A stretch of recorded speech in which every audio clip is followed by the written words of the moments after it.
This is going to be a slightly different look at some of the things the Ravens do offensively to attack a specific position on the field, which is the inside linebacker position. I will always also be talking about how difficult it is to judge inside linebacker coverages in this particular coverage that the Raiders are going to show on film from Week 1 in 2021. I think there's a lot of misconceptions about inside linebackers and their coverage skills, and there's a lot of people who drop statements about inside linebackers, certain ones being poor in coverage, who would have zero clue how to evaluate it themselves. So I'm going to try to give you some of that information. To be honest with you, I'm going to show you one of the really most stressful things that an inside linebacker is asked to do in terms of coverages, and something that is really obvious, quite obviously going to be a mismatch in terms of who they should be covering.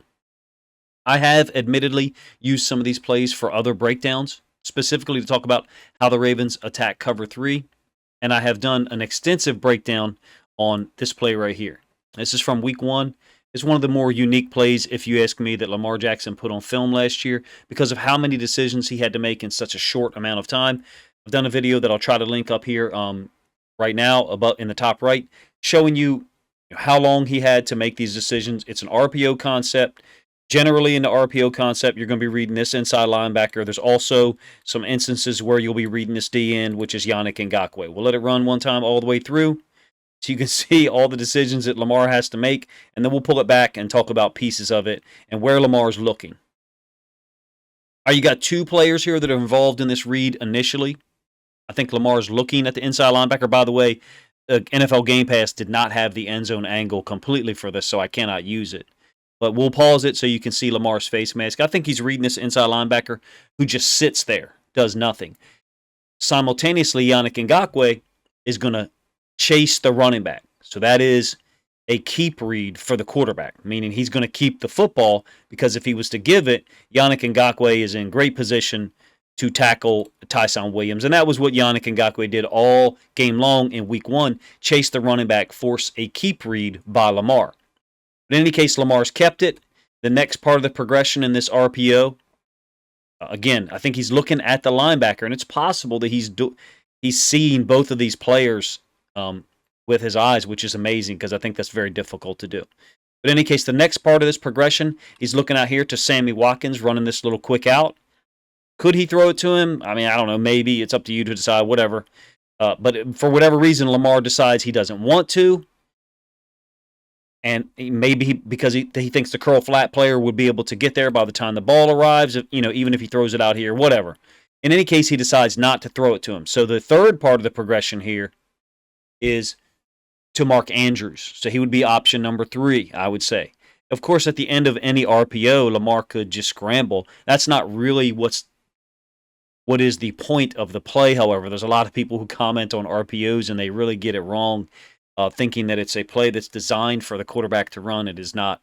It is a last option that Lamar has used because teams have to devote so much attention to the run portion and then the pass coverage guys as well. But in any case, this linebacker who sat still on the snap is now in the passing lane for Mark Andrews. So theoretically, there's nothing for Lamar to do. But Mark Andrews has found the space between 42 and the other inside linebacker. Mark Andrews is finding the space so that Lamar can fit the ball in there. It's a very unique play, very unique finish to the play. Some would say the throw is dangerous, and I would say that I agree with you. Fitting it in this window here is tough, but if you think about the initial portion of the play where the running back and 2 pulling linemen are moving to the offense's left, the defense's right, this other inside linebacker has probably been pulled to that side as well, so opening up some of the space for Andrews to fit into. Am I saying that the design of the play goes that far? I'm not sure. Maybe it doesn't. But in any case, Andrews has found that space. Lamar completes it. Heck of a lot to do to get a 10-yard gain or a 9-yard gain. A lot of decisions made there in that 3-second time period. Okay, same linebacker. And let's give him credit, first of all, because in that first play, that RPO, Lamar kept the football, probably because of Ngakoue. If he's reading 42 and only 42, then he should give it. But Ngakoue is running with the running back, so he can't give it. It's going to be a tackle for loss. But that guy sat still on the initial read, got in the window between Lamar and Mark Andrews, and then, force Lamar to make a throw that was somewhat less, high percentage than it would have been if that inside linebacker had chased the running back and opened that hole up. So now you're going to get cover 3 to one side of the field and man to the other side. That's what the Raiders by default do against a 3-by-1 formation generally. Incomplete pass from Lamar to Mark Andrews, and there is some space there. And I'm guessing, I guess at this point, like the cynical side of you, there's going to be someone who says that ball should be completed. So I'll show you 2 other examples of Lamar completing that exact pass. But in any case, just so to briefly talk about it, there's 3 receivers to the offense's left, defense's right. 1 receiver, which is Watkins' backside. That's the X. They're playing man down here to the bottom. Corner is man on Watkins. And then this strong safety, 24, is man on the running back, which is Tyson Williams. These other guys here are all playing zone.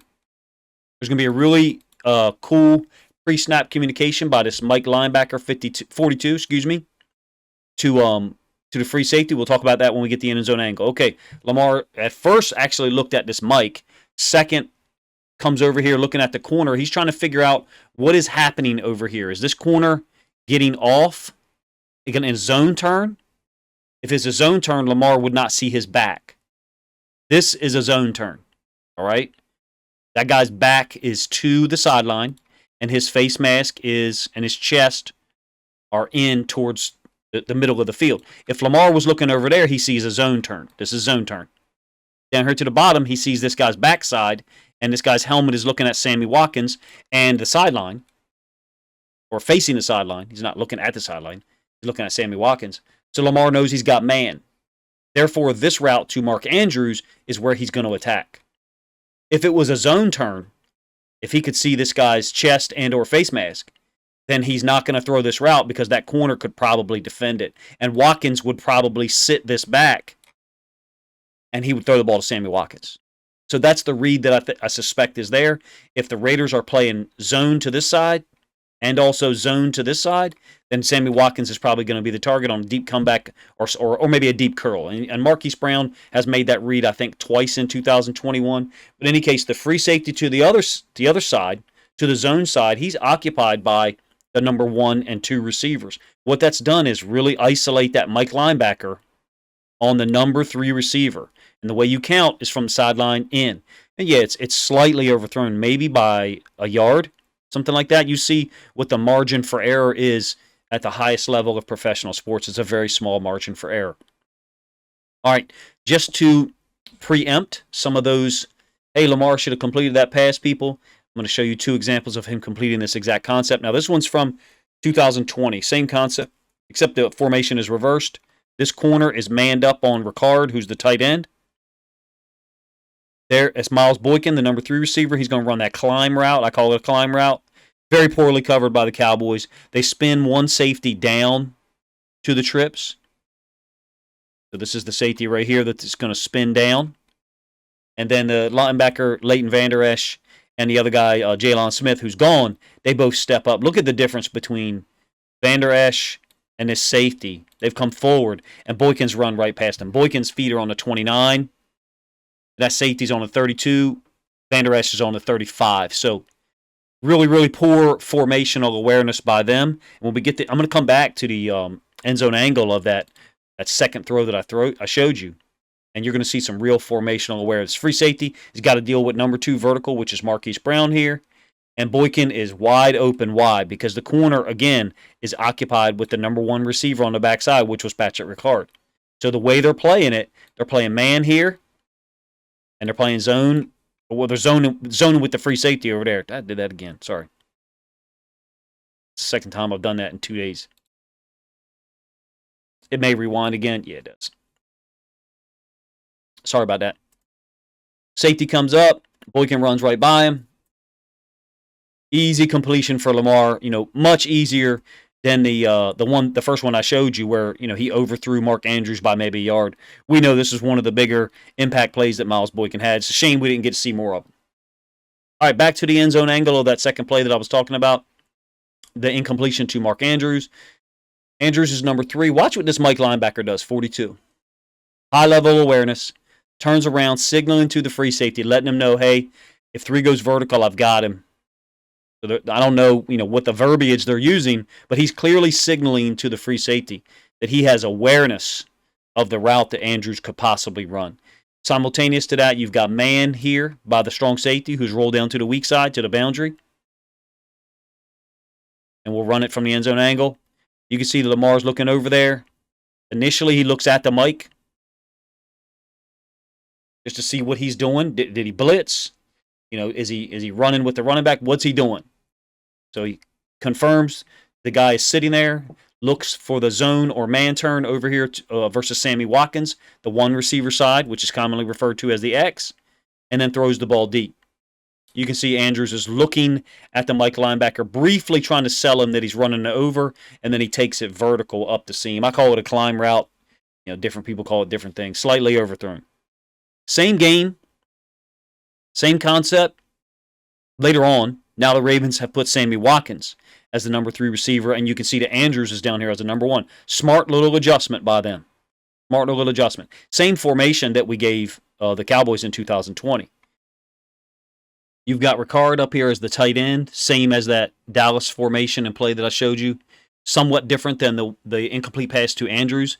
Like I said, I think it's possible that the Ravens put Andrews as the number 3 receiver early to run this route to establish to the Raiders what coverage the Raiders were going to play to this formation. And then later on in the game, you put the faster guy here trying to get the better matchup. Andrews had the guy beat in the first instance anyway, but I thought 42 played it extremely well. This guy doesn't play it as well, but it's still not horrible coverage. And I'm going to digress here for a moment. I hear a lot of talk about inside linebackers being poor in coverage. This is a very difficult thing that both of these guys are being asked to do, particularly when there's a play action fake like there is on this one. It puts that inside linebacker in conflict. Conflict means if he does A, the Ravens do 1. They do this, and it's a quality choice for the Ravens. If that linebacker does B, then the Ravens do number 2, and that's also a quality choice for them. So there's times where an inside linebacker gets beat, like 42, and then like 44 does here. One of them is an incompletion. The other one is not. And there's a lot of people who have never looked through the eyes of a face mask, never coached kids or players on how to handle some of these things when situations where they're put in conflict, and say disparaging things about these guys. And I find that to be disrespectful, to be honest with you.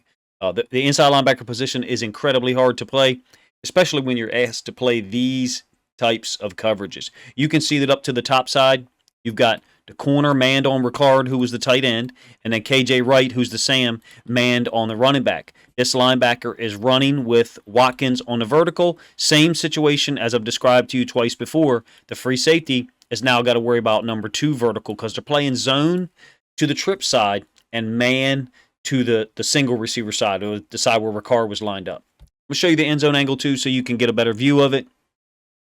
There was some kind of difficulty lining up for these guys. It took them a while to line up. There's a play action fake by Lamar here, so he's not going to pick up that coverage by the corner to the backside. When I say backside, I'm talking about to this side over here. That corner is off screen, by the way, but Lamar doesn't really have to pick up that coverage because he knows where he's going to be. Why? Because you've got what looks to be a possible run block to this side by Ricard. So that corner who's reading Ricard, that's what he's looking at for run pass. He's going to hesitate for a moment because it looks like Ricard is run blocking at first, and then he's going to release out late. Also, Latavius Murray's going to release out late into the flats, and that's going to bring KJ Wright with him. So again, they have really isolated this Mike linebacker, number 44, who plays it a little less effectively than 42 did earlier, but he's still not. Look at. I mean, compare him to Leighton Vander Esch. Remember, Vander Esch was up here, and Miles Boykin was like 5 yards behind him. Jalen Smith in the same play. Miles Boykin was like, I think he was on 35 or something like that, 32. Jalen Smith was up here by the line of scrimmage. And the safety was past Miles Boykin as well. Look at this guy. Now, this is just a bad matchup, which is, you got to give the Ravens offensive staff credit. They've put a faster guy in here as the number 3 receiver and really attacked and isolated that guy. Because, again, you have the free safety who's got to worry about number 1 or number 2 vertical to the other side. Yes, the Ravens are attacking cover 3. but they're attacking a specific position. What they did early in the game, if you ask me, was line up in a formation where the Raiders had to show their hand. They're going to play man backside with the corner and one of the someone who's lined up as an inside linebacker. That first instance, it was number 24, a strong safety. This instance here, it's KJ Wright, who's a Sam. In any case, great throw by Lamar.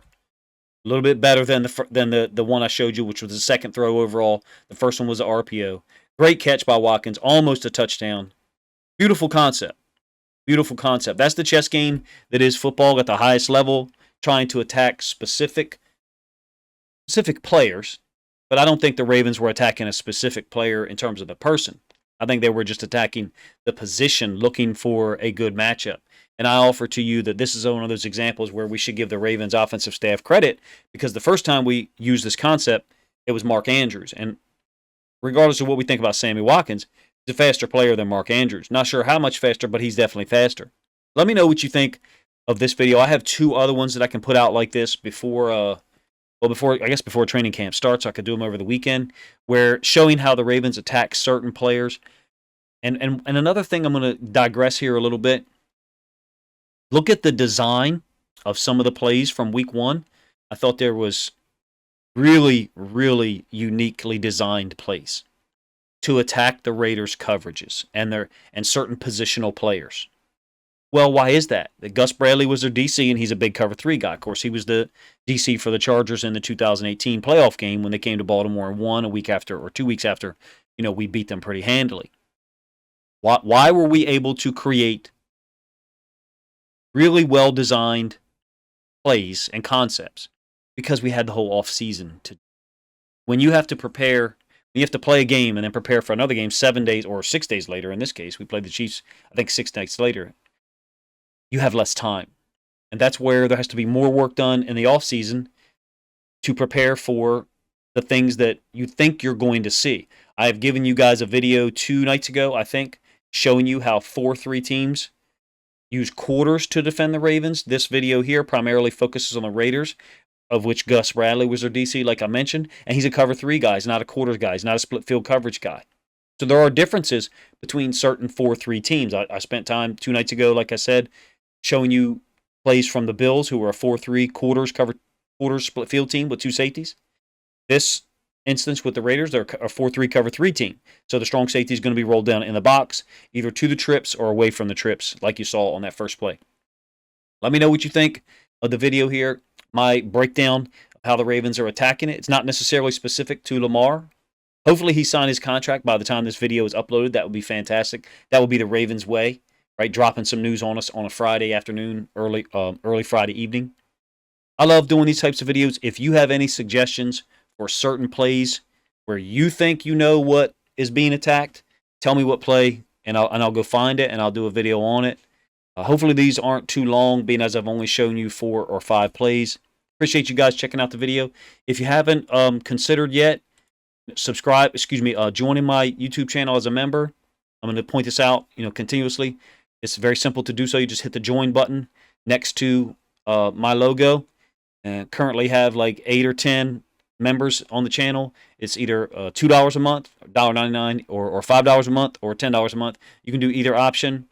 And I will tell you one benefit to it is I'm seeing members' comments filtered to the top of the list. So it's difficult for me to respond to every comment, because sometimes your comment is done and then in the next 8 hours there's 50 more comments. So it's hard for me to get to all of them when I choose to sit down and try to react to them, or at least reply. So I will say this, members' comments are filtered to the top, for me anyway. So maybe it's something with my settings on my account, but I see them first. And so like Josh Hoffman, Larry, Matt, a whole bunch of other guys that have joined, I'm seeing comments from them from like a month ago that I never saw because they just joined as members. So please consider it, and if you don't want to, that's no problem. I won't treat people any differently whether they're a member or not, but I will be remiss if I didn't point out to you that that option is available if you want to support the channel beyond just subscribing to my YouTube channel and or sharing the links on social media. Appreciate you guys' time. Let me know what you think of the video in the comment section.